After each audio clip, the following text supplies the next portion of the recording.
You know, if Johann Sebastian Bach were alive today, he would probably be performing in a group similar to Chicago. You know, if Beethoven was alive today, he would probably be writing for those musical forms.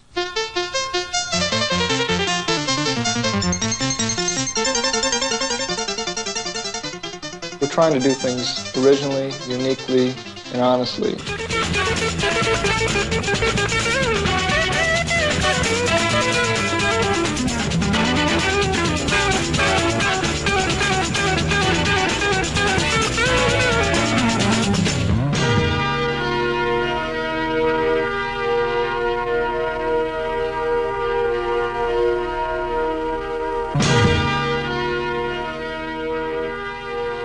If you've studied our records, the sounds of the records, the way the records have been recorded, the way the group has been rehearsed, the way they have written for the records, and the way they have written for the performances, which are two different aspects of writing, it's very symphonic.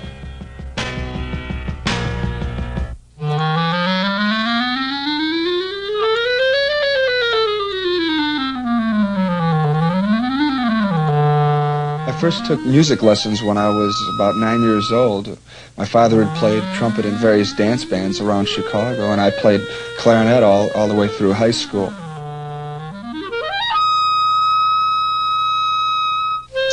When I started out at DePaul University, I had the idea that I was going to teach school and went into playing orchestral clarinet.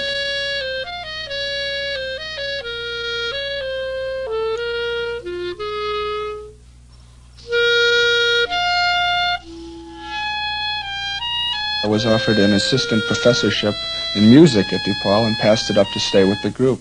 I thought there were more creative things to be said with the seven of us than with teaching and symphonic playing at that time. Can't take it no more. People hating, hurting their brothers they don't understand. Oh, they can't understand. Better end soon, my friend. You better end soon, my friend. Yeah, yeah.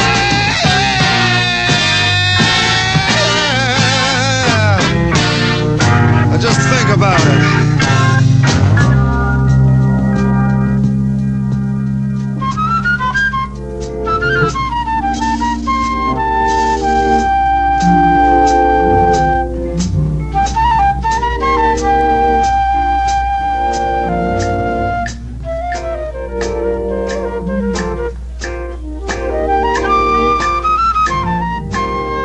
People that view bands or see bands think that we're some kind of superhuman being, and that we don't do the same things that regular people do, eat meals the same way, or just breathe and enjoy life the way they do. You know, I think they put us on a different plane, and it's weird reacting to the way they treat you, because you want to be treated the way normal people are.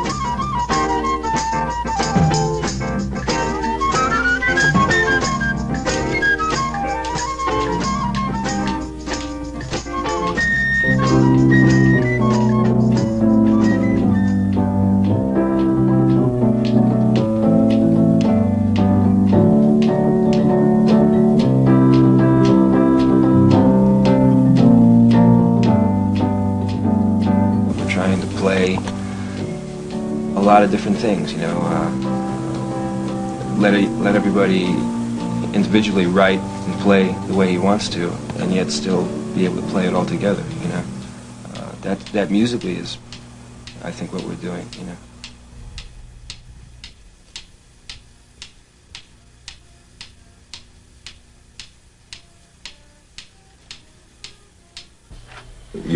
Your jazz roots are phenomenal. Yet you said earlier that you had worked out of Chicago playing when you first got together in Chicago. Well, all seven of us started about 3 years ago. Yeah. 3 years ago together, but it was an entirely different attitude towards playing music. The tune that I dug that will set up next, the Moby Grape that I mentioned to you, we were a copy band at the time.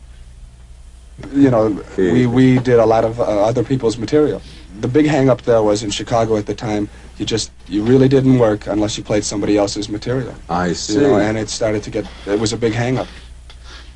In other words, you had to play mostly the thing that was familiar with people already. Right. On the stations, you know, the top 40 stations. Like we did stuff like Tijuana brass medleys. Oh, really? Temptation medley. Yeah, all, you know, all that's. We did everything. We did absolutely Satin down. And then we started doing original material, and it was a small group of people that dug it in Chicago. But all the while we were in contact with Jim Guercio. I first became involved with the fellows in Chicago in college. See, I was a classical musician. We went to school together at DePaul University. I had gone through about 2 years of college with the horn section in Chicago. And when I decided to get involved in pop music because the academic environment was stifling,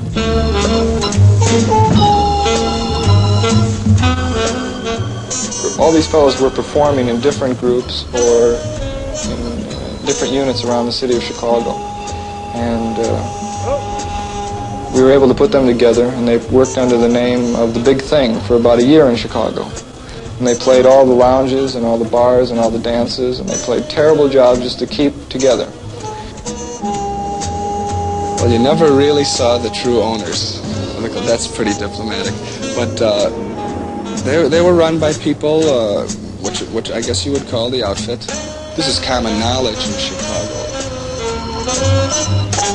People that came into the nightclubs were not there primarily just to have a good time and have a couple drinks, but to get like sort of drunk and look for a fight in a place. And more oftentimes than not, in some of the places where we worked, in the middle of a tune, we'd find ourselves in the midst of a fight.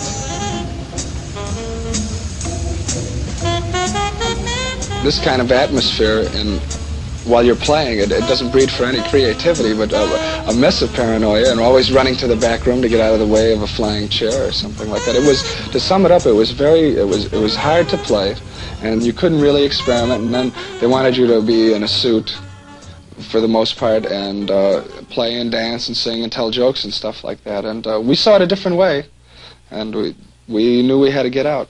And when the time was right, we brought them to Los Angeles, and they sat for almost a year, about 9 months, in this house in Hollywood here. And they didn't leave that house. There was 8-hour sessions every day. It was a good year's work of creativity. We had 6 albums completely finished.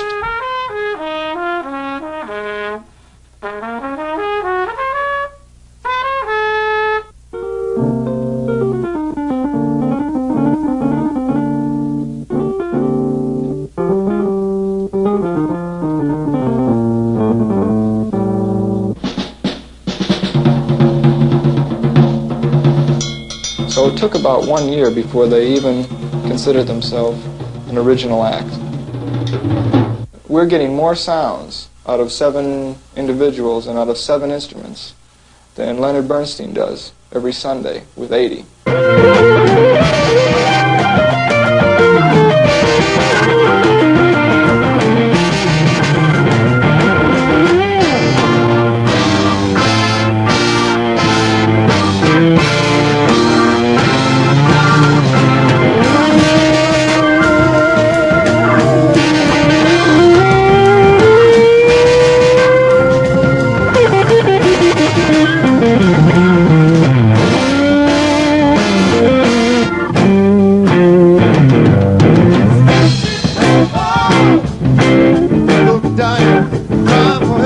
So many years, yet nobody hears. Better than soon, my friend. Better than soon, my friend. Yeah.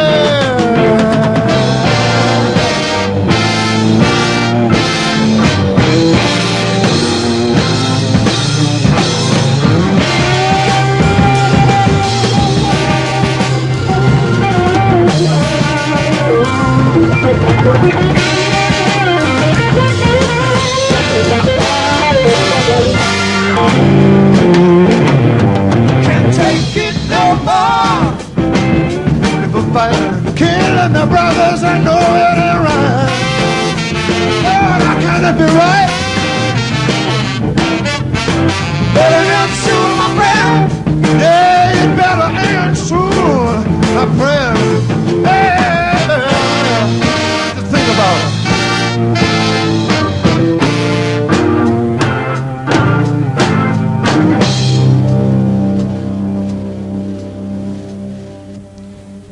pop music business is a business that happens to sell art occasionally. But it is certainly not a business where everything, all the product is art. I think it is a corrupt business. I think it is archaic and antiquated, and it is probably the most exceptionally dishonest industry. I mean, maybe I haven't been involved in munitions or anything, but I know that the record business is quite dishonest because of the nature of the investment. You see, a very small investment of a few $100s or a few $1,000s can return hundreds of thousands of times its initial investment if a product is successful. Chicago last year played over 200 one-nighters, which means they visited in excess of 200 cities in a 365-day year. They will probably do the same this year. We've found, like, we've really tried, to write on the road, and it's just, even if you had the time, your head is just such a weird place, you feel so temporary.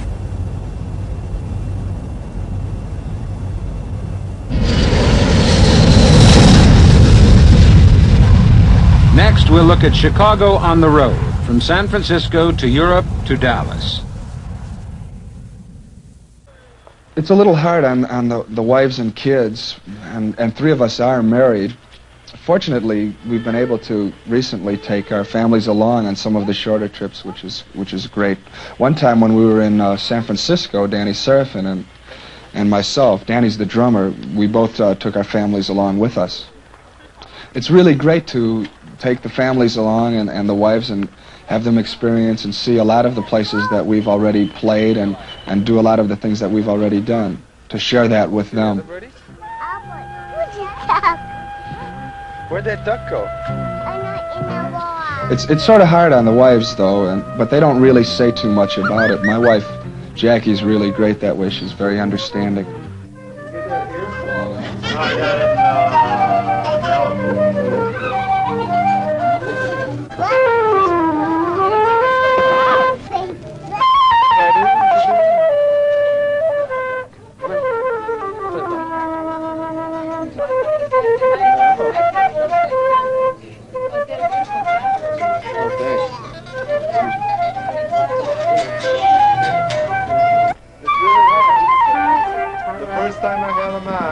I almost killed myself. Matter of fact, I still do.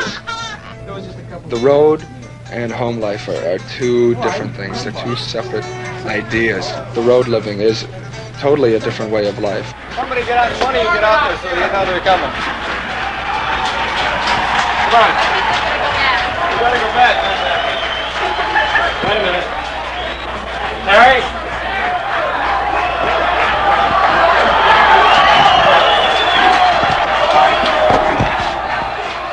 The most exciting thing about contemporary music is that we've been able to communicate with large segments of not just this population, but all through the world.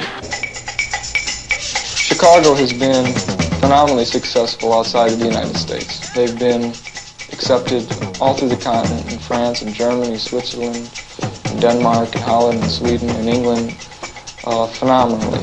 They've been accepted much more readily than they have here. Yet at the same time, we have toured more extensively here. We've played more cities here. We've played every borough, every state, every major city, over 200,000-300,000 population in the country. They might not be the most perceptive human beings in terms of what they see and how they see it, but they do experience more of the common denominator of this country and of every country because of travel, just because of the nature of travel.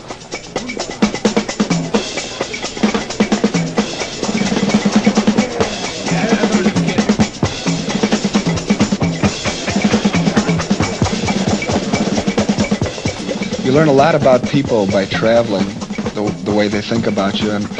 And on this trip, we were in Dallas, Texas, and usually we rent cars and drive straight through from the airport to the motel where we're staying.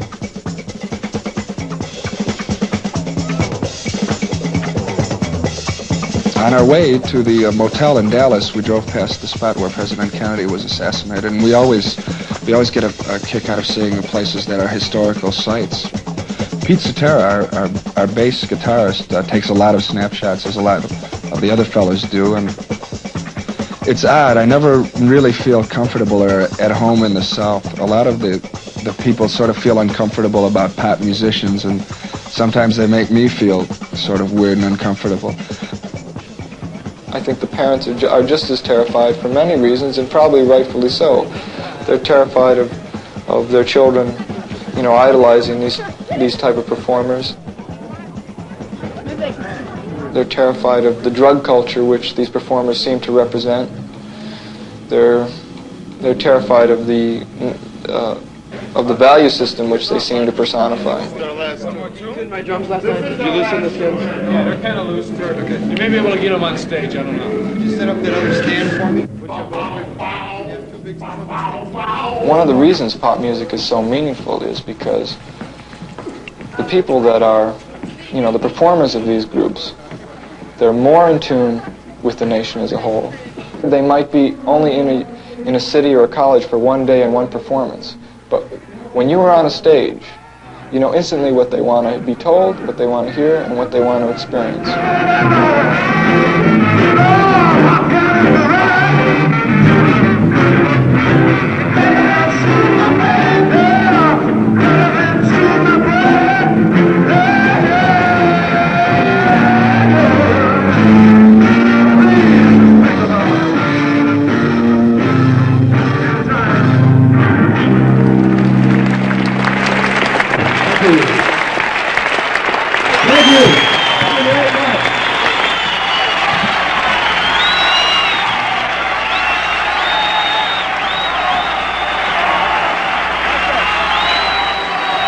What can I say, you know, Chicago.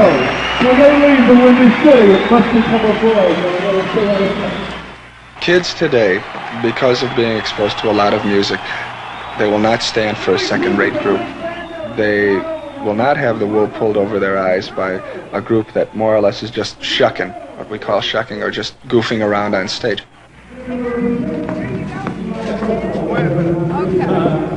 They know good music today, and they definitely don't want to see groups that don't know what they're doing. It was friendly. Beat around that last couple tunes, man. There was one 25 really fast. Was it? I couldn't realize that. So I was like all the time. 25. Yeah. I was going. Couldn't see him. I think it was too fast. Yeah, it was, man. It was been too fast every night that we've ever played. Oh, yeah, really? Yeah. Hey, listen. Introduction was Speed City, man. Introduction, I know. I mean, I couldn't even have a Sometimes people accuse us of being cold and not friendly, but it's just the fact that we're really shy, you know. Way back in the old days, like when I was in high school or nightclubs, there's always chicks that are going to pick up on, you know, guys in the band, and this is just an extension of that.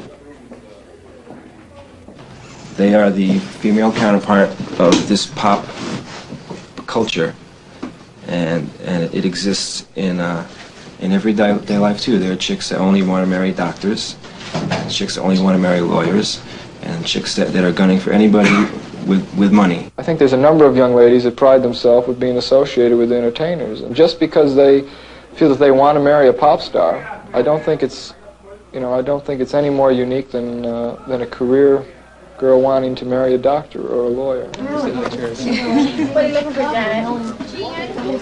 Come on in. Janet, did you see this? That picture. Come over here and grab a spot on the floor. Wait, you know what? Are you still sitting in there? Nice to see you. It was a good set, Pete. It was really good. What you been doing? So living, you quit everything? Here are...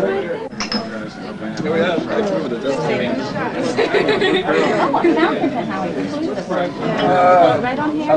They were right on the inside. No, come on. Is there any more glasses, Dan? Hey, Dan, is there any more glasses?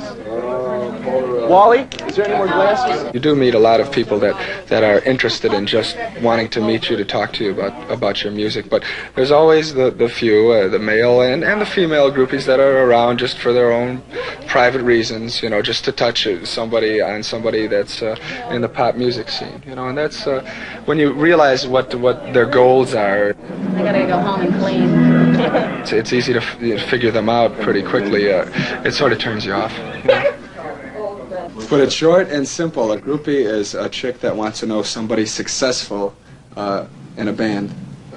And it's a status symbol, more or less. Let's put it this way. This was before we recorded an album. And we went to New York. And we used to go, you know, because everybody wanted to, you know, meet some chicks, you know, have a nice little drink and all this stuff. So, like, we'd go into these nightclubs or something, you know, and, like, all these groupie chicks, you know, they'd come up, oh, you got long hair. Who are you? Oh, yeah, I'm with CTA. They'd split, you know, you wouldn't even see them for the rest of the night. And now, you know, now we're the CTA, we have an album out, you know, now it's a different story, you know. We go into places, we don't even want to meet chicks half the time. Chicks are like, oh, you know, all they want is a free ride. You know, that's all a groupie is. They've been here for years, man. They really have, you know. Groupies have been around ever since there was musicians.